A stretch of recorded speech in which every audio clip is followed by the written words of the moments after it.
Helena Glenn, 64, had to care for her granddaughter after her son and daughter-in-law died in an accident. The woman's world fell apart when the child was taken away by the Guardianship Council, claiming she was unable to provide for the girl. When the judge allowed the girl to speak, her courtroom speech shocked everyone.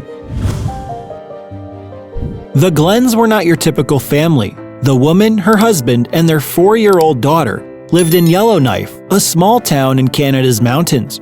Its mountains ensured the couple's family's sustenance and the emotion that moved them. They worked as mountain guides, taking small groups of tourists to explore the country's unknown regions. They led visitors from all over the world to admire and photograph the most breathtaking scenery, as well as night trails in search of the enthralling northern lights. Tourists of all ages were transformed into children before the phenomenon. Some knelt to watch the sky move, while others wept. Providing such an experience to visitors filled the couple with pride and was more valuable than any financial reward. While there are risks in many professions, the couple's chosen profession was one of the most dangerous. When they started a trail, the dangers were limitless, from encounters with bears to falling into ice crevices and avalanches. The couple was leading a group through the mountains on a sunny afternoon when a tourist was involved in an accident due to recklessness. Because the boy had broken his ankle and was unable to walk, they had no choice but to stay with him until help arrived. With the help of a third guide, the rest of the group made it down the mountain. 45 minutes of waiting were enough for the weather on that icy mountain to become dangerous. The wind increased, causing the wind chill to fall. The couple didn't want to worry the injured boy, but it was obvious that the conditions could cause a serious problem. Because of the strong winds, air and ground rescue teams were unable to climb the mountain until the weather stabilized. The unexpected blizzard was already wreaking havoc in the city below, and it would only be a matter of minutes before it reached the mountain, sweeping away everything in its path. When the wind died down 13 hours later, a rescue helicopter flew up to where the three were waiting. The team flew over the area and saw no one. 2 rescuers descended from the helicopter to look for them, but they were nowhere to be found, and no one responded to their calls. After 20 minutes of searching, the rescuers were about to return to the helicopter and search another location on the mountain when one of them noticed a glove on the ground. He gently yanked the glove off, revealing an outstretched arm attached to it. Help had arrived too late. Ellie, the couple's daughter, was only 4 years old. She was with the nanny the entire time because the couple was working. The police went to the girl's grandmother to inform her of the tragic news. Helena Glenn was a mature 64-year-old woman who was very active and close to her family. She spoke almost daily with her son and granddaughter via video calls because she didn't leave the house much and could assist her husband, Henry Glenn, Ellie's grandfather, who was in a wheelchair. Helena was making appointments at her job at the travel agency when the local police chief paid her a visit. She was informed of the death of her son and his wife. Helena couldn't bear the pain and burst into tears in front of clients and her boss. She had never cried so desperately and inconsolably before. The lady had already been through difficult times, such as the accident that left her husband permanently disabled, but nothing compared to losing a child. Helena noticed Ellie hadn't cried or said anything during the funeral. There was no way of knowing what was going on in the girl's head. What was the extent of her anguish or comprehension of all of this? "I'm here for you, my love. Grandma will take care of you forever," Helena reassured her granddaughter as she hugged her. But no matter how hard Helena tried, the girl's life was about to be turned upside down. Helena's house was small, and Ellie's room was no longer available. Her grandmother, who did not have the same financial situation as the girl's late parents, was also forced to withdraw from the French course and change schools. Helena suffered because she knew it was a bad time to make more changes in the girl's life, but her salary at the travel agency could only cover her expenses and her husband's medication. Nonetheless, the grandmother did her best to make the girl feel at ease and supported. Helena got up early every day to prepare breakfast for her granddaughter and even got some new toys at the city's monthly Salvation Army bazaar. The grandfather did his best, but his limitations prevented him from engaging in the type of play that the girl enjoyed with her father, running around the house with her on his shoulders, being thrown back and forth. It had been months since the little girl had moved to her grandmother's house, and a big concern was on Helena's mind.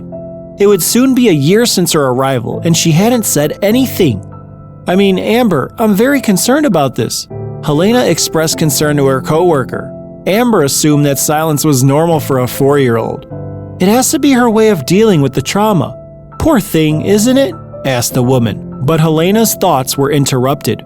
The lady often believed that she was doing everything wrong and that it was all her fault. Helena's concern became more apparent when the teacher at Ellie's new school called her grandparents' house and demanded to speak with the girl's mother because it was an urgent matter. Helena didn't feel comfortable explaining where Ellie's mother was and simply stated that she could handle the situation. All right, so be it. I'm calling to ask about how Ellie is at home. Does she communicate well with her parents? Does she play actively at home? Everything worsened when she responded that the girl hadn't started talking yet. I'm sorry, ma'am, but this is not normal. A girl her age should be talking and forming well-articulated sentences. I recommend you take her to a doctor as soon as possible so that appropriate treatment can be administered, said the teacher. Helena made the appointment for that same week. The pediatrician was very polite during the care and examinations, which gave the grandmother more confidence. I'm very sorry, Mrs. Helena, said the doctor while the girl was waiting in the reception.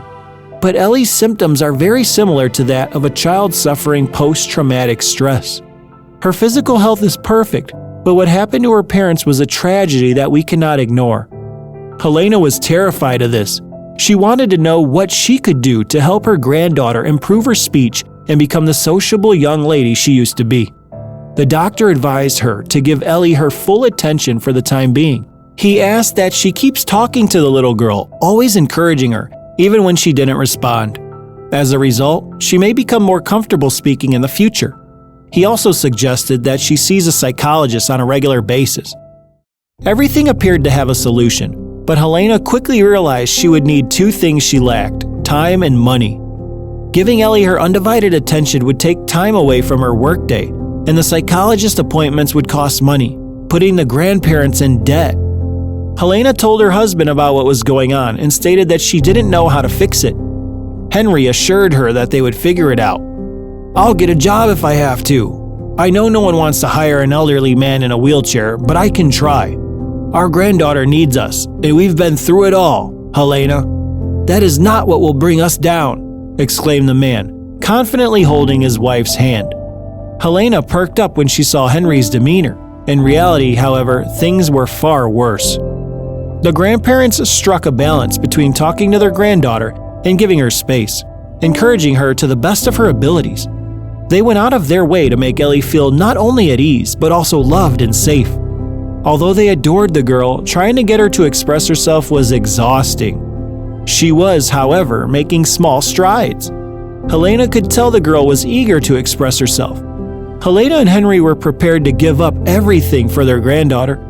Ellie's face was showing signs of less shy smiles, especially when the elderly lady was preparing food and telling her youth stories. Helena was giving her all. She was so preoccupied with her granddaughter that she didn't notice what was about to happen in her life. On a Friday, the owner of the travel agency summoned Helena to her office and told her flatly that she had been fired. The grandmother's expression was one of mute surprise. She was aware that she had become less committed to her work in recent months. She left earlier on less busy days and returned later on less busy days. Everyone knew she had a child at home, and they thought they understood how much work she put into caring for her granddaughter's mental health. Helena, this is a business. The business will fail if there are no results. It's as simple as that, said the agency's new young director. Helena was taken aback. That was the worst time in the world to be unemployed. The director argued that the elderly woman was no longer focused on her work and was not performing as well as she used to. Helena had been with the agency for over a decade, almost since its inception. She demanded a more honest and direct explanation, despite the fact that her participation had no direct impact on the agency's financial results. Do I really have to say it? You're a dinosaur here. You've been here since the beginning of the company, but you're not as efficient as you once were. You're no longer relevant. In addition, your mind appears to be in another world. From Monday, a college friend will take your place. You have been fired. With no other options, Helena put her dignity aside and begged to keep her job, saying in tears that she would be unable to support her husband and granddaughter's needs without the salary. But she only got harsher words from the young director. "That girl is not even your daughter. Give her up for adoption and let the universe take care of it," he said. Helena raised her head and exited the room as quickly as she could after hearing that regrettable sentence. She didn't want to spend another second with that awful woman. She had no idea how she was going to pay for her granddaughter's psychological treatment or her husband's medication. She also didn't know how to break the news to Henry, so she had to look within herself for the strength to return home. But the journey back gave Helena enough time to think of a way out. She barely got home before leaving again. She went door to door on her street and in her neighborhood, asking for work and giving out her phone number. She talked about her past jobs and how she was capable of working as a cleaner, chambermaid, cook, and caregiver. She was willing to do anything. She needed money to support her family, after all. Helena was unaware of this, but Henry did his best to keep his word. He contacted everyone he knew in search of a job. The grandfather was deeply attached to his granddaughter and would not jeopardize all the progress they had already made. Despite the man's optimistic outlook, fate had not finished testing the limits of that family. Helena was unable to find a steady job, so she began ironing and doing laundry for neighbors. Her doorbell rang one day when she was completely overwhelmed by work. Helena dashed to answer the door and ran into a guardianship agent. He had a complaint and a court order to take Ellie away. "Good afternoon, ma'am. We've received a complaint from a school that you are not permitted to keep a child in your home. According to the investigation, she does not socialize or even say anything, which is why she has been the target of bullying at school. Furthermore, you are an elderly woman who is unemployed and caring for an elderly person in a wheelchair.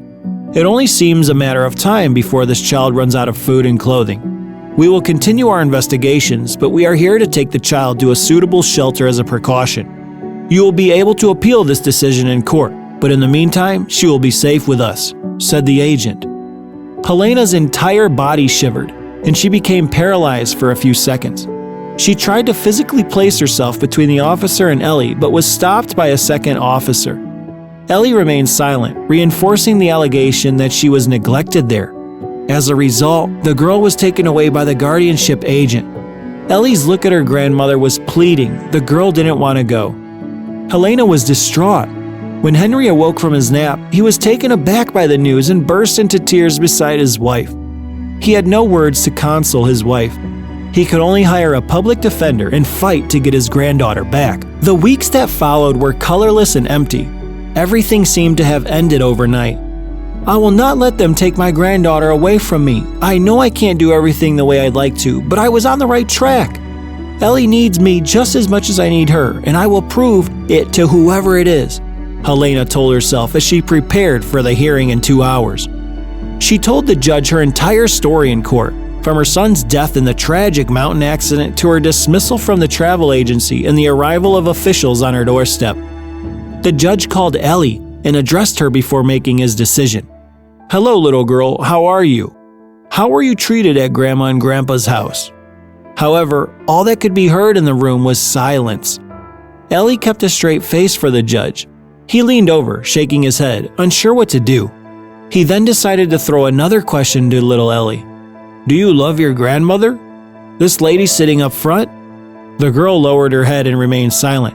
"If you have anything positive to say about your grandmother, please tell us now," the judge concluded. "If you don't have anything positive to say, stay silent." The girl followed in silence, giving the judge confidence to deliver his sentence. Finally, it was decided that Helena could not care for Ellie and that she should be placed in a shelter. "No, please don't do this to me. You don't get it. She needs me as much as I need her, please," Helena pleaded, her screams completely futile. The public defender accompanying her was totally silent and offered little assistance other than scheduling the hearing. Meanwhile, 2 officers led Helena out of the room before the situation devolved into a scandal. When there was no more hope and everyone's hearts were broken in that room, a thin and unexpected voice came from the back of the room, echoing loud and clear in everyone's ears. "Don't take my grandmother!" Everyone came to a halt and looked at each other. The entire room was taken aback when they heard the girl speak so firmly. "I want to stay with my grandmother. I love you, Grandma," Ellie said once more. The session judge exhaled heavily and coughed. Helena broke free from the guards and ran to Ellie, tears welling up in her eyes. She hugged the girl tightly and promised never to let her go again. Helena decided to file an appeal with the judge right there and then. Despite having made up his mind, the man was gracious enough to back out before making a terrible mistake and causing that family even more pain. By granting the grandmother custody again, he called her dismissal into question and, in an almost casual conversation, encouraged her to sue not only the travel agency that fired her, but also her former boss, because she had clearly violated labor laws and was prejudiced against Helena. Helena heeded the advice and filed the complaint. After a few months, the elderly woman won her lawsuit against her former boss. She was able to expand her home and build a room for her granddaughter after receiving adequate compensation. As part of the lawsuit settlement, she was now receiving the pension she deserved, spending more time with her granddaughter and encouraging her to talk more and more, ensuring that her traumas remained in the past. Ellie's life ahead of her, according to Helena, would be filled with moments of joy and love. If you enjoyed this story, please leave a like, and this other video appearing on the screen will most likely move you as well. Good session, and until the next video.